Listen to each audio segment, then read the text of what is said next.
Bu dəfəki dərsdə isə gəlin InDesign'da iş prosesi zamanı bizə lazım olacaq bəzi həyati əhəmiyyətli alətlər və funksiyalarla tanış olaq. Birinci başlayaq sənədi yaxınlaşdırmaq və uzaqlaşdırmaq. Zoom tool Z hərfini basdım klaviaturada, lupa simvollu belə bir alət aktiv oldu. Yəni mən yaxınlaşdırıram, uzaqlaşdırıram. Çünki biz dizayn prosesində detallı işləmək üçün bir çox hallarda yaxınlaşdırıb obyektlərə daha detallı baxırıq, amma bəzən də ümumi görüntünü, ümumi panoramanı başa düşmək üçün uzaqlaşdırıb uzaqdan baxırıq. İstər yaxınlaşdıranda, istər də uzaqlaşdıranda biz bəzən bu artboardu, bu kanvası, kağızı belə deyək, sola, sağa, yuxarı, aşağı doğru hərəkət etdirmək istəyirik. Bu zamanda klaviaturada probel işarəsini, yəni space barı basmaq kifayətdir ki, kursorumuz istənilən bir alətdən hand tool'a, yəni sanki obyekti tutub saxlayan, səhifəni tutub saxlayan aləti dəyişmiş olsun. O zaman yuxarı, aşağı, nə bilim, sağa, sola hərəkət etdirə bilərik. Çox yaxındayıqsa, səhifənin bir hissəsindən digər hissəsinə bu şəkildə hərəkət edə bilərik. Təzədən uzaqlaşdırmaq üçün eyni qaydada zoom tool'la uzaqlaşdırdıq və yaxınlaşdırdıq. Bəzən bizim zoom tool'la işləmə imkanımız olmayacaq bir səbəbdən və həmin anda biz başqa alternativ variantlardan olan, ən məşhur yəqin ki, alternativ olan klaviaturada Ctrl+, Ctrl-, Mac-OS-də isə Command-, Command+ hotkeylərindən istifadə etməklə də eyni işi görə bilərik. Bəzən siz zoom tool'la işləyəndə bu şəkildə animasiyalı zoom'un əvəzinə, yəni daha qırıq-qırıq, kəsintili formada step-step böyüyüb balacalaşdığını görəcəksiniz səhifənin. Buna bir səbəb var. Səbəb əksər hallarda kompüterimizin, laptopumuzun biraz zəif olmağına bağlıdır. Yəni əgər avadanlığınız zəifdirsə, o zaman InDesign biraz daha ekonom rejimdə işləyib resursa qənaət etməyə çalışır və ona görə çox da vacib olmayan belə, amma resurs tələb edən animasiyalı zoom'u yığışdırır. Yəni o zaman əgər bu şəkildə işləmək sizə çətin olacaqsa, yenə də Ctrl-, Ctrl+ işinizə yarayacaq, sizə kömək etmiş olacaq. Animasiyalı, animasiyasız fərqi yoxdur. Yəni böyüdüb balacalaşdırmaqla bağlı alətlərimiz budur. Yəni ki, zoom tool və oynan iş bundan ibarətdir. Bir də ən əsas məsələ, əgər kifayət qədər kiçiltmişik və də aşırı şəkildə böyütmüşüksə səhifəni, real ölçülərini görmək istəyirəm. Real deyil də daha çox InDesign'ın interfeysinə yerləşəcək maksimum qabaritli səhifəni görmək istəyirsə, klaviaturada Ctrl-0, Mac-OS-də Command-0 basmaq kifayətdir ki, səhifə tam olaraq interfeysə uyğunlaşmağa çalışsın, workspace-ə. Amma bu bizim səhifəmizin real ölçüsüdürmü? Xeyr, görürsünüz yuxarı sağ tərəfdə, daha doğrusu sol tərəfdə. Tabda faylın adının qarşısında 70% göstəricisi var. Yəni bu nə deməkdir? 70%, yəni 100%-dən 70%-ni göstərir. Yəni 30% kiçildilib bir səhifə. Real ölçünü görmək üçün də klaviaturada Ctrl-1-i basmaq kifayətdir ki, səhifə 100%-ə gəlsin və siz səhifə üzərindəki real ölçüləri ən azından görmüş olasınız. Böyüdüb balacalaşdırmaqla bağlı hələ ki, bunları bizə kifayət edər. İş prosesində bizə kömək eləyəcək növbəti bölmə, alətlər ya da funksiya daha doğrusu xəttkeşlərdir.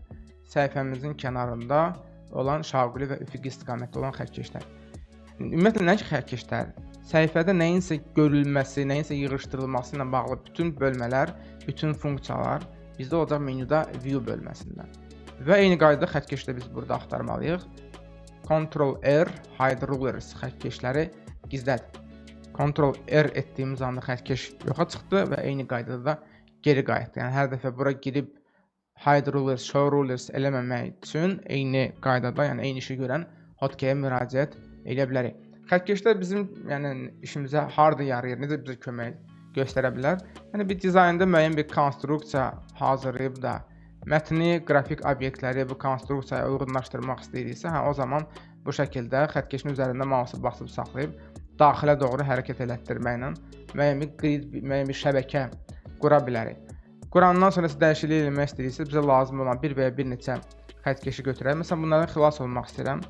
Sadəcə seçilmiş xəttləri delete etdiyim anda həmin xəttlər silinəcək. Tutub yuxarı doğru hərəkət elətdirsəm kobud şəkildə, bu da yenə xəttlərin silinməsini gətirib çıxaracaq. Başqa biz xəttləri silmək deyil də müvəqqəti gizlətmək istəyirik bəzən. Bir baxa görə dizayn necə görünəcək.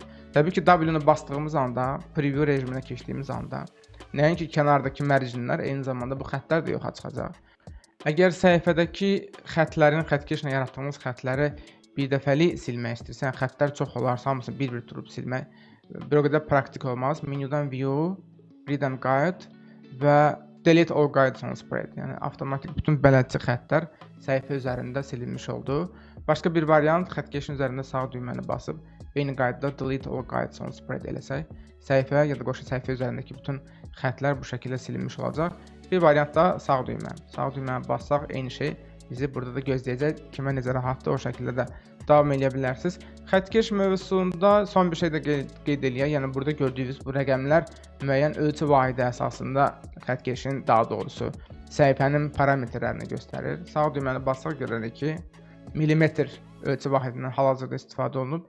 Bir səbəbdən tutaq ki, rəqəmsal material lazımdırsa bunu pikselə çevirə bilərsiniz və ya kiçik ölçülü millimetrin əvəzinə daha böyük ölçülü santimetr istifadə etmək istəyirsinizsə, o zaman bu şəkildə dəyişiklik edə bilərsiniz.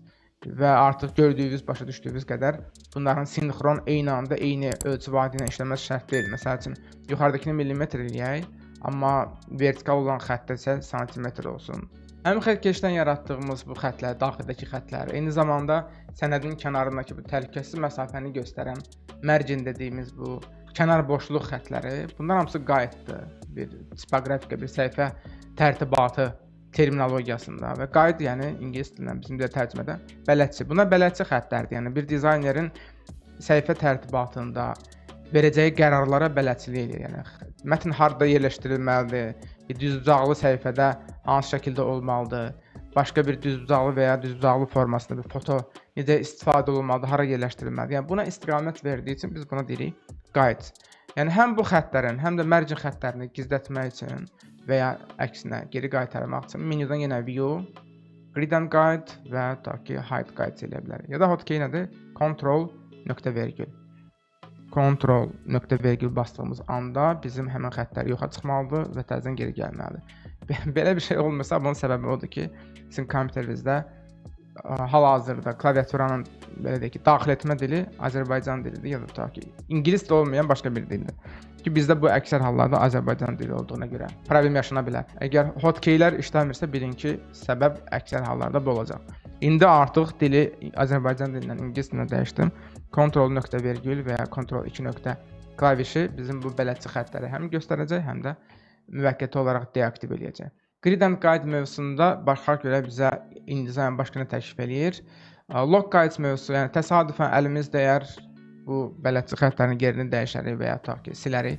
Bunun qarşısını almaq üçün xəttin üstündə sağ düyməni basıb Log Guides eləyə bilərik. Ya menyudan View, Grid and Guide, Log Guides ya da ki, ən rahatı hotkeylərdən istifadə etmək. Hotkey nədir bizdə? Ctrl, Alt və nöqtə vergül. Azərbaycan dilində deyilsə klaviaturanın daxil etmə dili, o zaman hər şey düzgün olacaq, yəni işləyəcək bizim bu hotkeyimiz və artıq mənim xətlərim ya kilitlənəcək ya da kilitdən çıxacaq. Bir dənə yoxlayaq, seçim eləyə bilmirəm, Ctrl Alt 2 nöqtə və seçim eləyə bilirəm, delete eləyə bilirəm.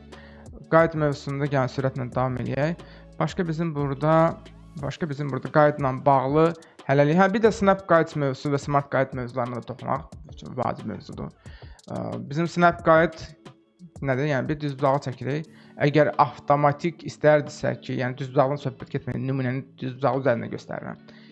İstərdisə ki, obyektləri çəkərkən avtomatik gedib kənara yapışsın, ideal gedib yerinə otursun, o zaman biz Snap funksiyasını aktivləşdirməliyik.